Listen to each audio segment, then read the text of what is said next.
Have you ever wondered how fantasy writers craft such intricate stories that transport us to different worlds?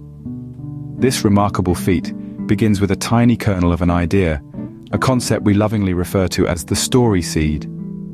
Imagine you're about to embark on a grand journey, penning a fantasy novel that will take readers on an adventure to uncharted territories.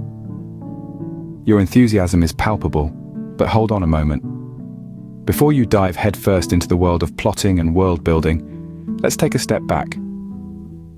It's essential to establish a starting point, a compass that will guide you through this vast wilderness of creativity. And that, dear friends, is where the story seed comes into play. The story seed is akin to a lighthouse in the stormy seas of storytelling, a beacon that keeps you on course. You might hear phrases like "make sure it serves the story," frequently tossed around in writing circles. But when the story is still a nascent idea, how do you discern what serves it? That's where the story seed proves its worth. It's a grounding point, a steadfast ally in your creative journey that you can turn to in times of need. Now you might be asking, what exactly goes into this so-called story seed? Well, it's a tantalizing blend of three integral elements: character, place, and predicament. The character is the heart of your story, the figure around whom the narrative revolves. The place is the stage upon which your story unfolds. And the predicament? It's the catalyst, the event or situation that sets the wheels of your narrative in motion. But remember, the story seed isn't set in stone. It's a living, breathing entity that evolves as your story does. It's your guide, but it also takes cues from the direction your narrative chooses to take. So what exactly is this mystical entity we call a story seed? Stay tuned as we delve deeper into its elements and the art of crafting it in our upcoming segments. A story seed, in its simplest form, consists of three elements: character, place, and predicament. Now let's delve into these elements. The first layer of our story seed is the character.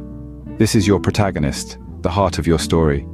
You don't need an encyclopedia of their life, but a sketch will do. A few personality traits, physical characteristics, a snippet of backstory. But the key ingredient here is desire. What does your character yearn for? This desire, this yearning, is the engine that drives your plot forward. Next, we have the place. This is the world your character inhabits, the stage upon which they act. The place is more than just a backdrop. It's a living, breathing entity that shapes your character and their journey. Picture it in your mind: the sights, the sounds, the smells, the culture, the geography. But most importantly, consider how your character fits into this world. Their position in society will greatly influence their actions and reactions. Finally, we have the predicament. This is the spark that sets your story in motion. It could be an event, a decision, a revelation, anything that disrupts the status quo and propels your character into action. The predicament can serve as the inciting incident that kicks off your story, or it could be the overarching conflict that your character grapples with throughout their journey. Your choice between these two will likely be guided by your writing style. If you're a plotter, you might lean towards the latter. If you're a pantser, the former could work best for you. So, let's put it all together. A disgraced orphan, character, living under a staircase in England, place, yearns for escape and discovers he's a wizard, predicament. Simple, right? But within this simplicity lies a world of possibilities, a myriad of paths your story could take. Toying with these elements, we can create a basic story seed. It's a humble beginning, but every oak tree starts as an acorn and every epic tale begins with a simple story seed. Let's craft a story seed from scratch. First, we'll start with our character. How about a 10-year-old boy? He's a bit of a loner, enjoys reading and has a vivid imagination. He's also an orphan, which gives him a bit of a chip on his shoulder and makes him yearn for something more. Now we've got our character. Thank you, character. Next, we move on to the place. Let's make it England. A bustling town, steeped in history and tradition. Our boy lives under a staircase, in a house that's too small and too full. He's a bit of an outcast here, and it's not really a place where he feels at home. But it's all he's ever known. Thank you, place. Now for the predicament. One day, our boy discovers he's a wizard. Imagine that. Suddenly, his whole world is turned upside down. He's no longer just a lonely orphan. He's a wizard with untapped powers and a destiny to fulfill. And just like that, we've got our predicament. Thank you, predicament. So, let's put it all together. A 10-year-old orphan boy in England, living under the stairs, discovers he's a wizard. Sound familiar? Well, you've got to start somewhere, right? Now we have a story seed, a character, a place, and a predicament. It's simple, it's concise, and it gives us a solid direction for our story. And the best part? It's totally flexible. If our story starts veering in a different direction, we can tweak our story seed to match, or if we find that our story is sticking to the seed like glue, we can use it as a guiding light, a beacon to guide us through the foggy maze of storytelling. So there you have it, a story seed, crafted from scratch. It's our starting point, our grounding point, and our guiding light. And it's all ours. Now we have our very own, albeit familiar, story seed. But how does this story seed help us in our writing process, you may ask? Well, the story seed serves as a guiding light, a beacon in the storm of creativity and imagination. It's the point of reference that keeps us on track, ensuring our narrative remains cohesive, engaging, and true to our original vision. As we delve into our writing journey, we can sometimes get lost in the sea of plot lines, character arcs, and world building.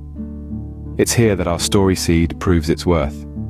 It helps us navigate through these elements, steering us back on course whenever we stray too far from our narrative path. Now, you might be wondering, how do I use my story seed effectively? The answer lies in self-reflection and constant questioning. As you write, pause and ask yourself, does this scene serve my story seed? How does this character development, plot twist, or world-building detail align with my initial vision? These questions help ensure that every element you introduce, every twist and turn you weave into your narrative, serves a purpose and contributes to the fruition of your story seed.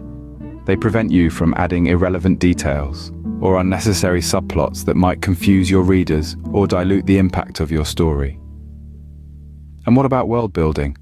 One of the most exciting aspects of writing fantasy. Here too, your story seed is instrumental. It helps you create a world that complements your narrative, a setting that enhances your characters' journeys and their predicaments. When you're tempted to create an elaborate magic system or an intricate political structure, return to your story seed. Ask yourself, does this aspect of my world serve my story seed? Does it enrich my narrative and resonate with my characters' journeys? Using your story seed as a guiding light during your writing process can transform your storytelling. It can help you craft a narrative that's focused, coherent, and compelling, a story that stays true to your vision and resonates with your readers. So always remember to ask yourself, does this serve my story seed? But what happens when our story starts to wander away from the seed? Not to worry, dear writers. It's entirely natural. As your story progresses, the seed from which it sprouted may evolve. This isn't a cause for alarm, but an exciting opportunity to explore new directions your narrative might take. Consider this. As you write, you may find your characters behaving in ways you hadn't anticipated, or your plot twisting down unforeseen paths. This divergence from your original seed doesn't necessarily mean you've lost your way. Rather, it might suggest that your story is maturing, growing beyond the confines of its initial concept. However, if you find yourself straying too far from your seed, if your narrative seems to have lost touch with its roots, it might be time to pause and reflect. Is this new direction serving your story, or is it leading you astray? Your story seed isn't a rigid blueprint, but a flexible guide, a compass that can adjust to your narrative's changing course. But how do you know when it's time to revise your seed? Pay attention to how often you're deviating from it. If it's a rare occurrence, your seed is likely still viable. But if you're constantly veering off course, it might be time to return to the drawing board. Perhaps your character's desire has changed, or they've found themselves in a different predicament. Maybe the world they inhabit has evolved in ways you hadn't initially imagined. Don't be afraid to revise your story seed. Remember, it's a living, breathing entity, just like your story. It's meant to evolve, to adapt, to grow alongside your narrative. It's not a chain that binds your creativity, but a beacon that lights your way. In the vast, uncharted territories of fantasy writing, it's easy to lose ourselves in the intricacies of world building, the complexities of character development, the labyrinthine twists and turns of plot. But no matter how far we roam, how wildly our imagination soars, we can always find our way back to our story's heart, its essence, its seed. In the vast, uncharted territories of fantasy writing, remember, your story seed is your home.